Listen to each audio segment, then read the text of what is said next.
is going to guide us through some practices. Hello, Selena. Hello, everyone. Welcome, welcome. I am a yoga and meditation instructor, a transformational coach, and an awakened life teacher.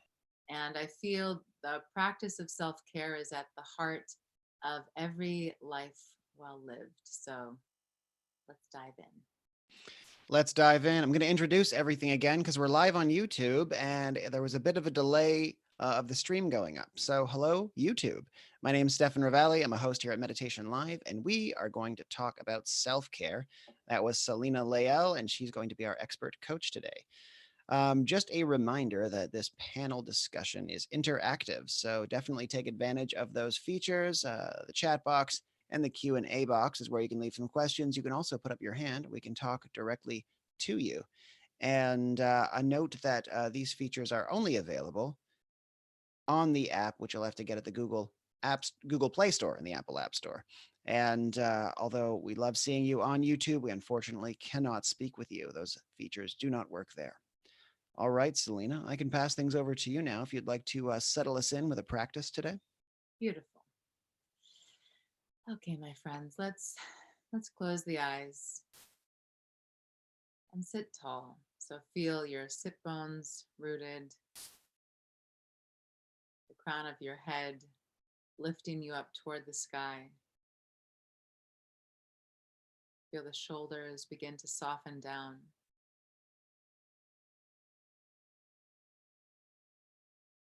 Begin to take some deeper breaths.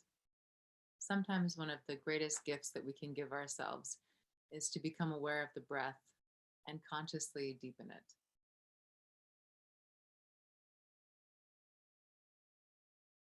Allow there to be a slight part between the lips, allowing the jaw to relax.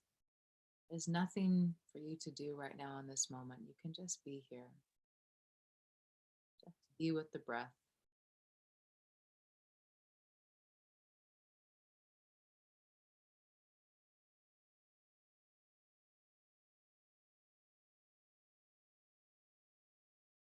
Bring your awareness to the center of the chest. Feel as if you were breathing into the chest, into the heart center. Maybe even roll the shoulders back to create some space in this part of the body.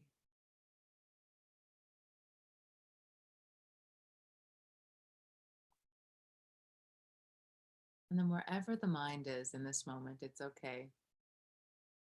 Let's guide it to the here and now with an acknowledgement of ourselves.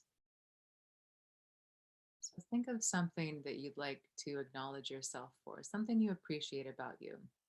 It doesn't have to be because you accomplished something or because you did something fantastic. Maybe it's something as simple as appreciating yourself for taking a moment to meditate today, or appreciating yourself for your kindness, or your smile, or your strength. Let's just take a moment to acknowledge ourselves in some way.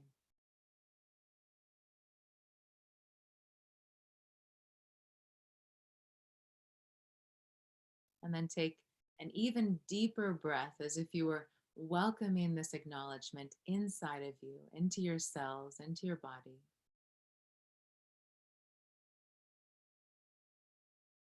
And then slowly open the eyes.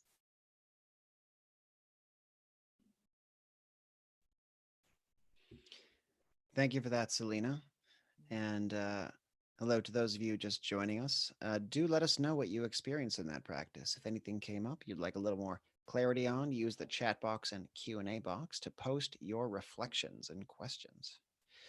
Okay, well, really excited to talk to you about self-care, Selena. We haven't had this discussion yet. What is your idea of a self-care practice? What will serve us uh, in terms of that?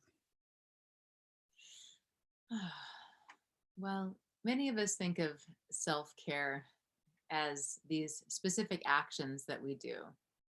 Like Stefan and I were speaking about before this, cucumbers on our eyes and face masks, massages, bubble baths. So this of course is not, our self-care is not limited to these few kind of self-pampering actions, although they can be very helpful in creating more relaxation in the body and in the mind. I would say that self-care begins with a certain type of discipline, actually. A discipline that says, I'm worth it. I honor my body. I'm worth taking time for. I'm worth spending money on if it means bringing me into a greater sense of health and well being. So, this can look like how we eat, right? Are we nourishing our body? My teacher always said to us, are you making, with this very cute French accent, are you making of your body a trash? And I've carried that with me all of these years. When I eat something, there's this awareness, this question to myself: am I treating my body like a temple with what I'm putting in it? Or am I treating my body like a trash? And then, of course, there are times when, we don't have to be that hard on ourselves. Have a snack, have a treat, do something fun sometimes. But this awareness of, am I honoring this physical temple? Am I moving my body? Am I exercising? Am I doing things that I know allow me to feel better? So sometimes self care starts with discipline in the way we are with the body when we go to sleep, things like this. And of course, things like meditation that we know really does make us feel better when we practice it. So, in a way, I guess what I'm saying is self care is the things that truly make us feel good and in alignment. And another another aspect of this is how we be with ourselves. This is a very powerful way to look at self-care. What if self-care actually isn't about everything we've spoken about? And what if it was just about honoring yourself? What if it was just about being respectful of yourself, embodying dignity, meaning knowing your worth? All of these things can contribute to a sense of self care. And I think that in general, for us to take those external actions that we're speaking of, how we eat, exercise, bubble baths, whatever it is, there has to be some awareness or some feeling, some spark of knowing our worth, of honoring ourselves, of respecting ourselves. I really love that perspective since, I guess a lot of us maybe aren't as attracted to the idea of self care because it sounds like you're just collecting more and more practices. Like, I don't care about myself because my hygiene routine isn't 2.5 hours every day, and involve various steps, various ointments and herbs and stuff like that. You can be practicing self care in potentially any context without anything particularly elaborate that you're kind of doing for yourself too, by the sounds of it. Yes, definitely. It doesn't have, those external actions are great and they definitely train us to have more self care, but it doesn't have to look that way. All right. So what does a self-care routine look like? And I know, I guess it's hard to pin down because what a good self-care routine is for one person, it maybe isn't for others. So how did you discover the power of self-care in your life and decide what you needed to do for yourself regularly? Hmm, that's a great question. Not that they're not all great questions, but that is making me think in a new way, which I love. I always like the validation. Thank you. Yes. Well, this is an interesting way to think about it. Can you say the question one more time again, just so I can have it very clear in my mind?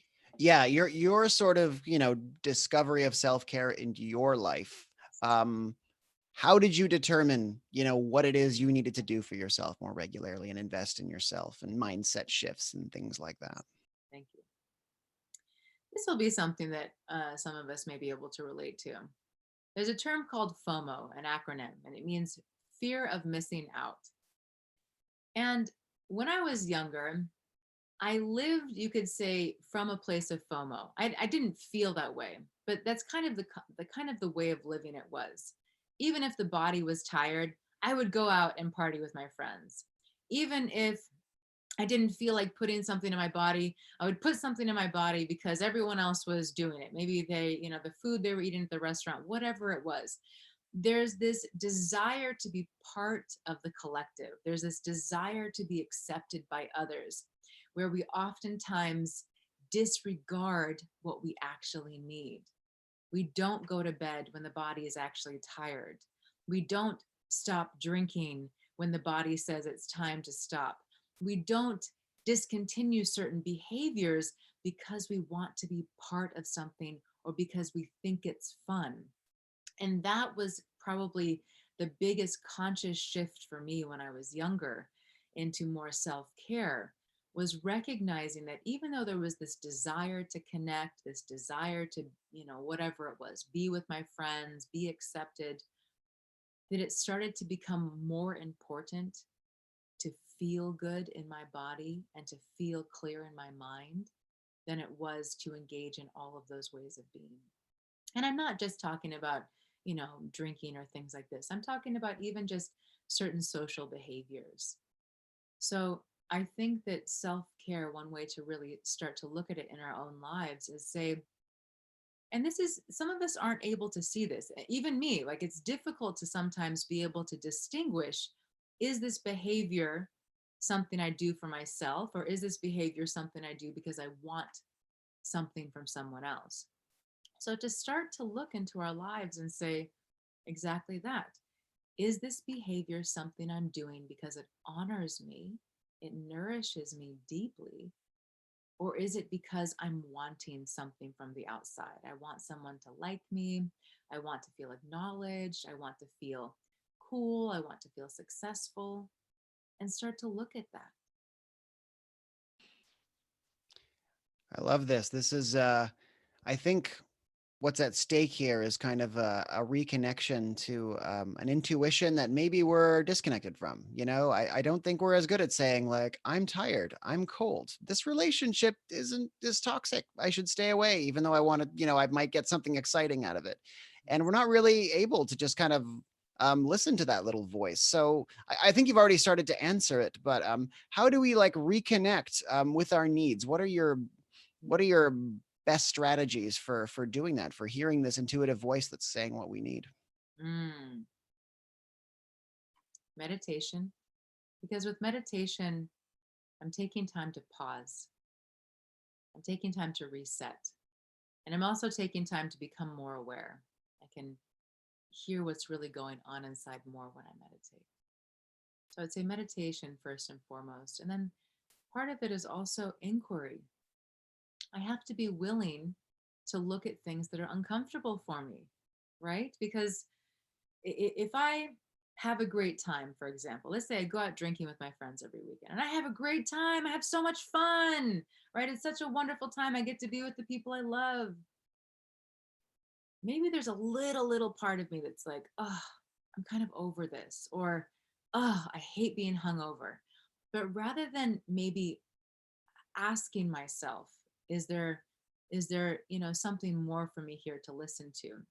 Rather than asking myself that, it's uncomfortable. I think I don't want to give up this thing that I really like. So I kind of pretend that it's not there, or I pretend it's not a big deal, or I completely ignore it altogether. So, inquiry is very important on the path to self care. We have to be willing to ask ourselves, is this really serving me? Is that little thing that I think isn't a big deal actually a big deal for me? We have to be willing to be honest with ourselves. All right, I've got some comments here to contribute to all of this. Samira says, from their practice, she feels more calm with herself and less emotional. And she also says that eating is a struggle for her. She always feels yucky and she wants to eat better because her body is responsible, or wants to be responsible with her body. There we go. Oh, And Carolina says, so true. I had FOMO and now I do stuff because it makes me feel good, not because everyone is doing it. thank you. I'm just going to take a step back to Samira's comment about the body. Yes, And my invitation, because for any of us, when we'd like to make a change, sometimes it feels like a mountain, right? Like, oh, I have to climb this mountain. It's going to be so difficult to make this change. Just take one step. Just take one step towards what it is that you're wanting. Don't worry, you don't have to climb the mountain of change in one day or a week or even a year. Just take one little step at a time. Choose to eat one healthy food a day. You know, maybe choose to make yourself one meal a week. It can be small, but just start to introduce new habits. And uh, let's see, Carolina, you said so true. I had FOMO. Yes, yes, exactly. FOMO is an epidemic. Many of us live with the fear of missing out all of the time. So it's a very powerful thing when we start to honor what we actually need as opposed to listening to the fear that we're having that makes us take certain actions. Thank you both for sharing. Yeah, FOMO, big for me too. And for me, it came from a place of lack, of thinking like there's always something better out there. But like there's a certain connection of the present moment required to say everything I need's right here. I'm very fulfilled and very abundant right here. And that always takes work to remind myself that right here is pretty good. That's why I'm here, because it's pretty good, you know? Awesome. So, a question about for me about generally like this voice in us that tends to speak so much more loudly over the self-preservation voice. Why? I mean, we have such brilliant minds and bodies, and they are generally so good at preserving us.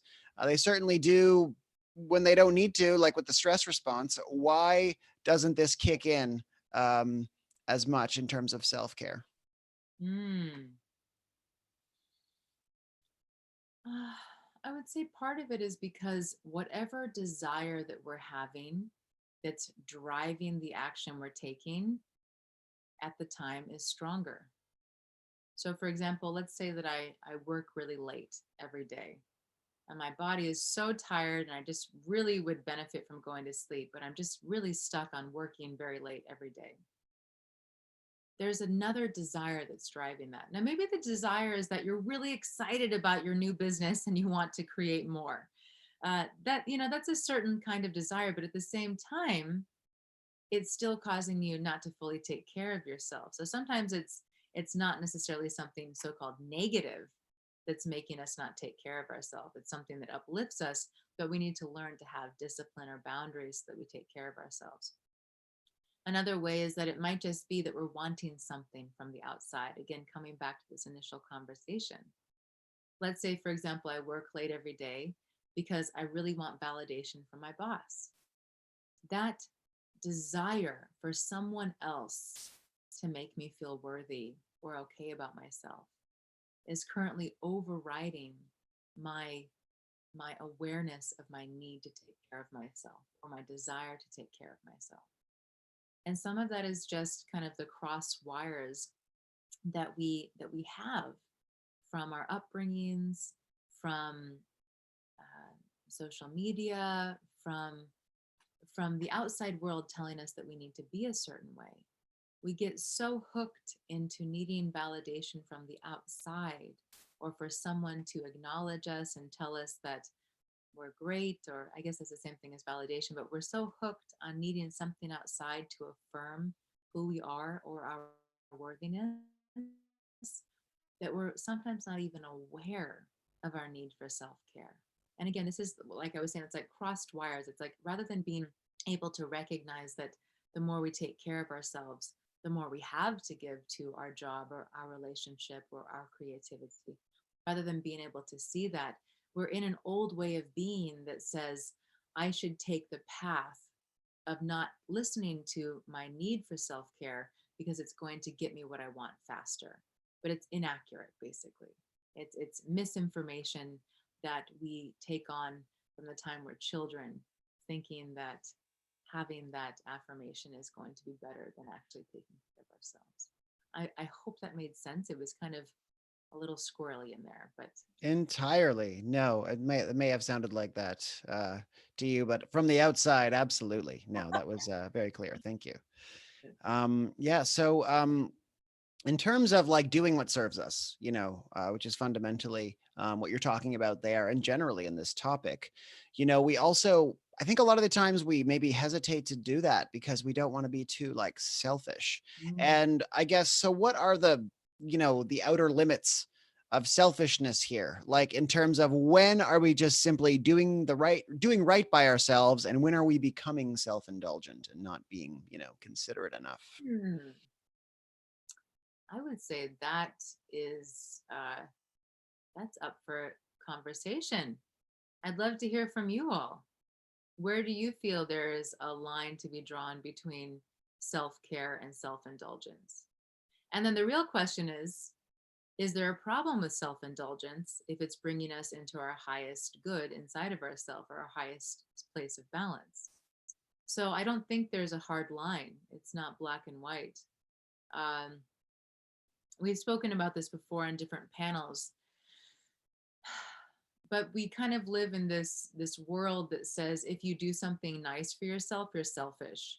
If you don't pay attention to me first, you're being selfish.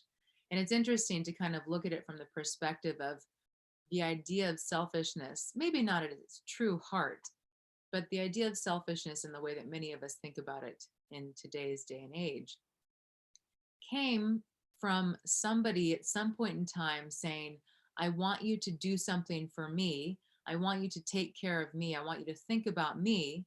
And the other said, I can't.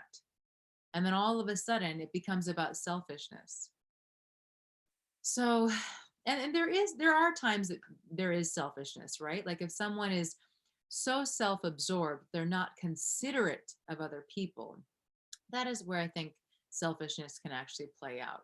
But if you're doing something that honors you, truly, that makes you a better version of yourself, that allows you to feel more peace, that brings you into a place of center inside of you so that you can show up better for other people, that is not what I consider selfish. If you're disregarding um, if you're disregarding responsibilities that you've already committed to, or if you are being unkind and inconsiderate of another person's well-being, then that is where I think that line might be drawn.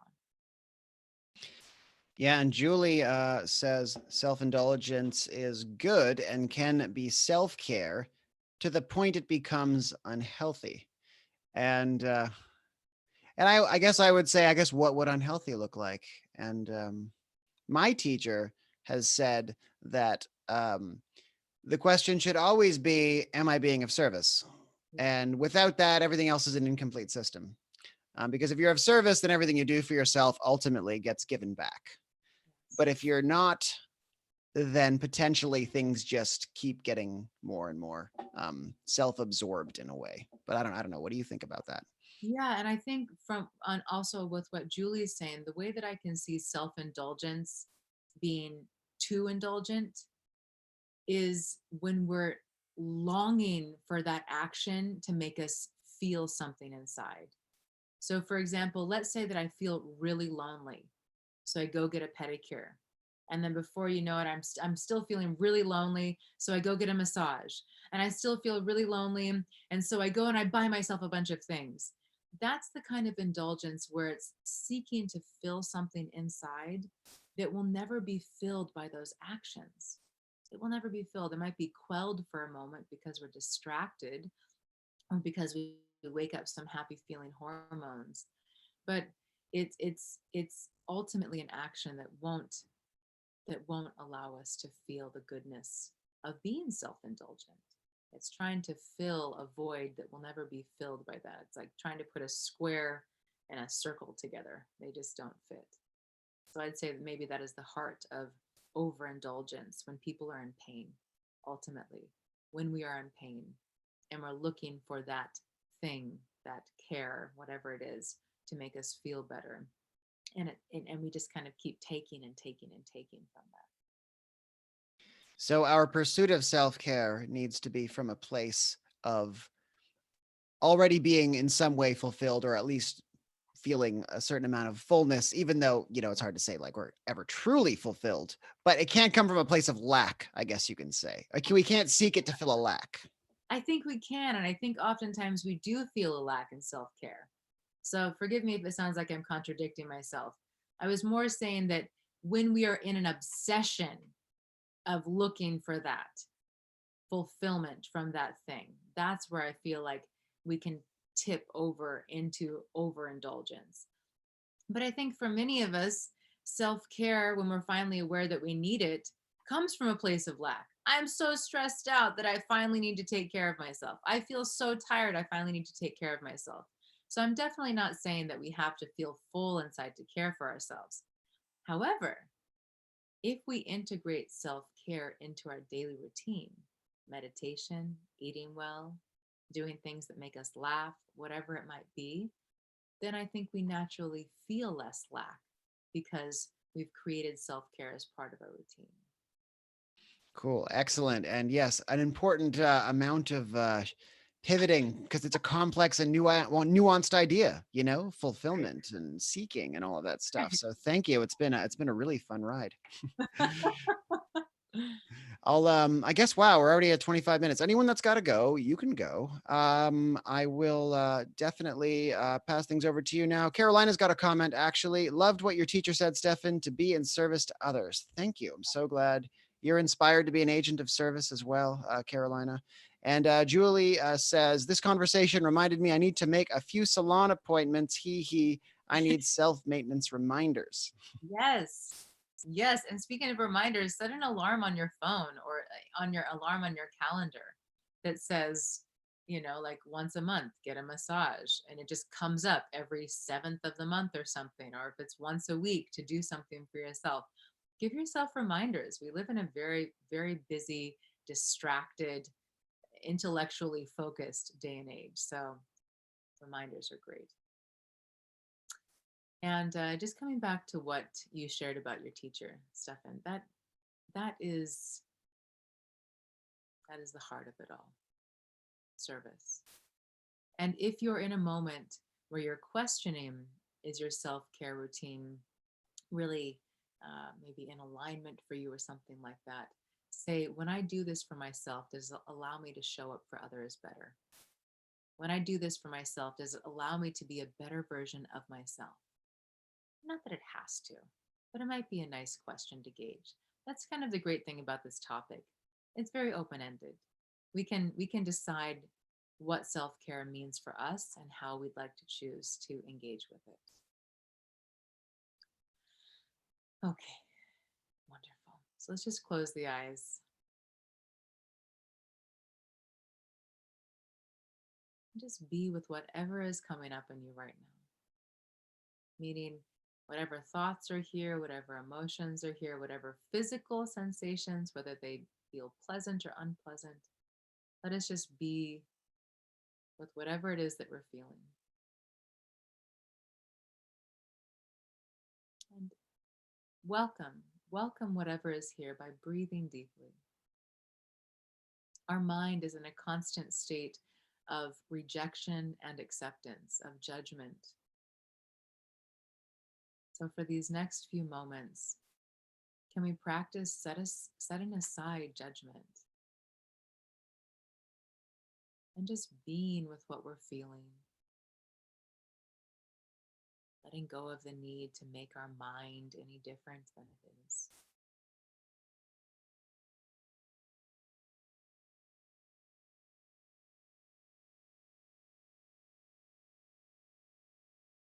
Can you take an even deeper breath, allowing it to be okay? Whatever you're feeling in your body, just allowing it to be okay.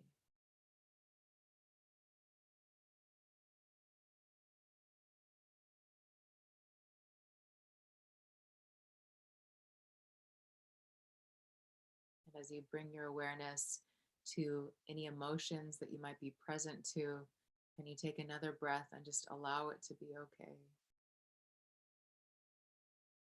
Just for this moment. You can resist it in a few minutes if you like, but just for this moment, can you allow?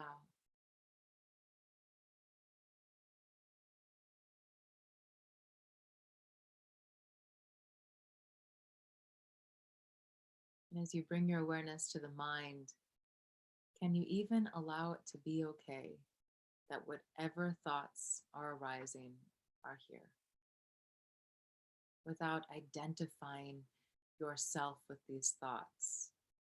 Can you just see them as a construct, not you, but a passing experience, and just let it be okay? Take a breath. I am not the thoughts. I am not the emotions. I am not the body. These are all experiences that I'm having, but they're not who I am.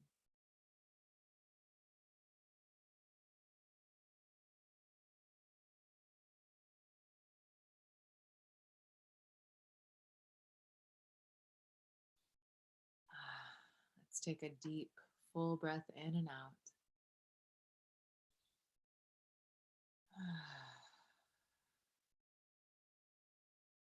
As you're ready, you can slowly open the eyes. Out of all the self-care practices we might use, this is maybe one of the easiest to access and the most beneficial for the time that it takes.